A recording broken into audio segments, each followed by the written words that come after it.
اكبر الغلطات اللي انا غلطتها كمدرب وهي ان انا مثلا كنت متخيل تمرين زي الهيل ووكينج او التمرين مثلا اللي انا كنت مسميه كات ووك او هو توز ووكينج او ووكينج توز، ان انت بتمشي على مشط رجلك او ان انت بتمشي على كعب رجلك او الهيلز. ده مثلا هيرجع لك وظيفه القدم. لكن مع الوقت اكتشفت ان الرياضي بيتعرض لحاجات اصعب من كده بكتير. فهل تمارين زي دي مثلا ممكن تساعد؟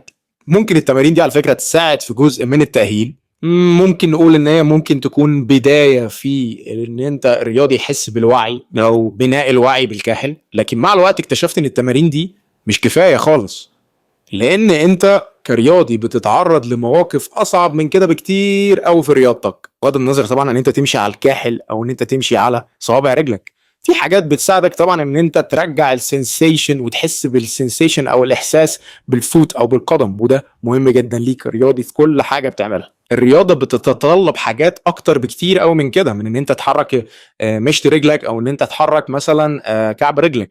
لا، رياضتك انت بيحصل لك اكسترنال ستيميليشن مثلا في الملعب من مدافع، فانت محتاج ان انت تغير اتجاهك بشكل سريع بسبب المحفز الخارجي اللي حصل لك. انت مثلا وانت بتعمل دونك، وانت بتعمل دونك او بتعمل لاي اب في الباسكت او في الفولي حتى، تطلع تعمل جامب، بتنزل انت مش عارف انت نازل فين، انت هتعمل لاندنج فين، هتديسلريت ازاي. اللي انت بتعرضه في رياضتك مختلف خالص. ان انت كمان كرياضي بتتعامل مثلا مع مواقف غير متوقعه في الملعب، انت مش عارف ايه اللي ممكن يحصل من الشخص اللي قدامك، انت ما تعرفش مثلا ايه المحفز الخارجي اللي هيحصل وهيبقى صعب ازاي. فلازم في البروجرام بتاعك تضيف حاجات اصعب بكتير. مثلا لازم تضيف حاجات ليها علاقه بالدبت جامب، مثلا بيعلمك ازاي تعرف فعلا تنزل، يحصل نزول او هبوط او تديسلريت وتعمل جامب تاني. ده انت شبيه شويه بان انت بتتعرض له في الملعب او في رياضتك. مثلا من التمارين اللي انا بحبها جدا وبمرن بيها الرياضيين بتوعي هو السلانت بورد هوبس.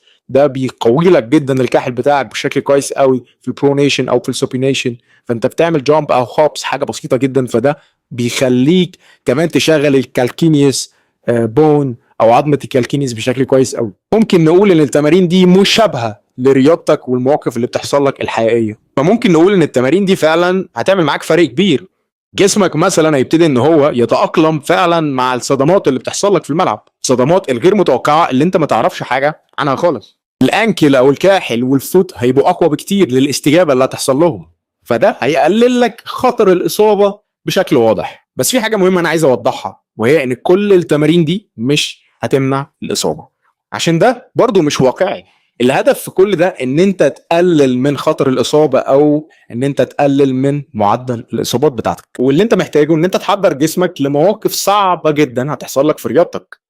واهم درس اتعلمته كمدرب ان مش كل حاجه اتعلمناها في الكورسات او اتعلمناها من منتورز او اتعلمناها من اي حد ناخدها كوبي بيست، نسخ لزق كده نحطها على طول.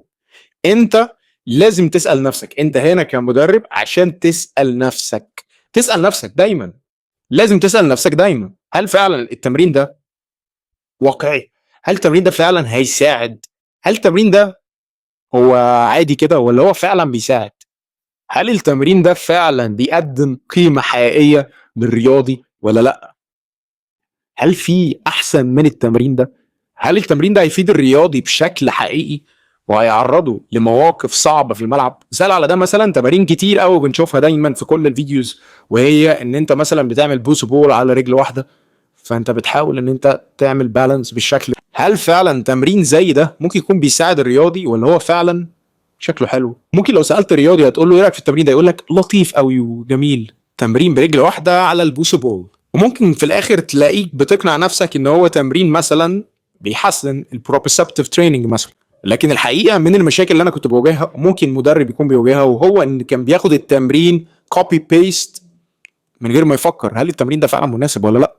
فالرياضي بيتعرض لحاجات اصعب واخطر بكتير قوي من اللي بيحصله في التمرين. فعشان كده التمرين لازم يكون متوافق مع الرياضه بتاعته على الاقل، ونكون بنوصل لحاجه شبه كده. انت كمدرب مطلوب منك ان انت تفهم اكتر وتسال نفسك هل ده فعلا مناسب، هل التمرين ده فعلا مناسب. تفضل تسال عشان تفهم اكتر. واهم حاجه من كل ده اللي انا قلته في الفيديو، لازم تسال نفسك هل اللي ادهم قاله في الفيديو هل هو فعلا حقيقي، هل هو صح ولا غلط. فلازم كمدرب تفكر بذكاء، تمرن بوعي، وتواجه فعلا تحديات حقيقيه الرياضي بيشوفها في الملعب.